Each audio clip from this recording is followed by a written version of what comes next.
இது மிகவும் குளிர்ச்சியான உடை. உன் சருமம் இத்தனை மென்மையாக இருக்க சாஞ்சிகள் கூட உன்னை கடிக்க முடியாது என நம்புகிறேன். மேலே எண்ணி பிரச்சனை இல்லை, வயிற்றிலும் பிரச்சனை இல்லை. சரி, நான் பின்னால் பார்க்கிறேன். இந்த முதுகு, இந்த கால்கள், இவையெல்லாம் பிரச்சனை இல்லாதது போல நான் பேக் பார்க்கிறேன். நீ பாதிப்பின் தடயங்கள் இல்லை. இது சரியில்லை. நீ நடுத்தரமா இருக்கிறாய். இந்த சோம்பி உன்னை கடிக்கலாம், எவ்வித பாதிப்பும் இல்லைமா? இல்லை எனில் ஜெயாங்பா. இங்கு அதிகமான மக்கள், நான் சரியாக சோதிக்கவும் முடியவில்லை. ஆனால் உனக்கு நான் முழுமையாக சோதிக்கிறேன். சிந்திக்காமல் நீ நிம்மதியாக இரு. நாம் அந்த மூலையில் சென்று பேசுவோம். ஐயோ, இன்னும் திருவா நல்லா சோதனைப்படுது. இந்த முறையில் நிச்சயமாக உனக்கு நல்லா பார்க்க முடியும்.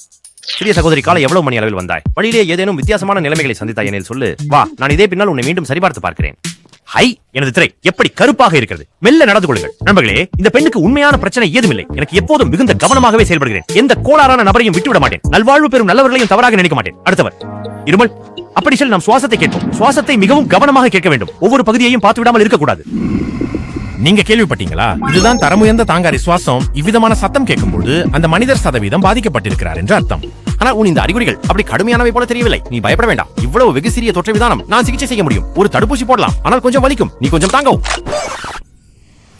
நீங்கள் கேட்டீர்களா சோ இல்லையா? இன்னொருவர் சுமந்து வந்திருக்கிறார். என்ன வச்சிருக்கின்றீர்கள் என்று பார்க்கவும். இன்னும் ஒரு பொன்வாளை வச்சிருக்கிறார். அதை உடனே பறித்து விடுங்கள்.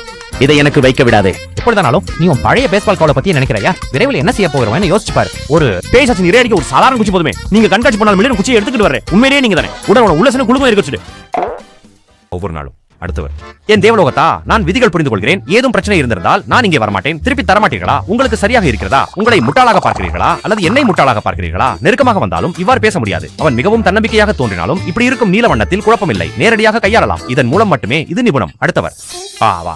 இன்னும் ஒரு சாதாரண மனிதர். நான் மிகவும் ஆரோக்கியமானவனாக இருக்கிறேன். உன் கண்கள் முழுக்க இரத்தமாக மாறிவிட்டன. ஆனாலும் நீ ஆரோக்கியமாக இருக்கிறாய். இருந்தாலும் நன்றாக கவனிச்சு பார்த்தால் இந்த மனிதருக்கு நிறைய பிரச்சனைகள் இருந்தாலும் இதற்கு உறுதியான ஆதாரம் எதுவும் இல்லை. எங்கு பிரச்சனை இருக்கக்கூடாது என்று எந்த இடத்தையும் பரிசோதிக்க முடியாது. நீங்கள் இந்த நபரின் தோட்டத்தை பாருங்கள். இதை கண்டவுடன் நல்லவன் நல்ல என்பதை கூற முடியும்.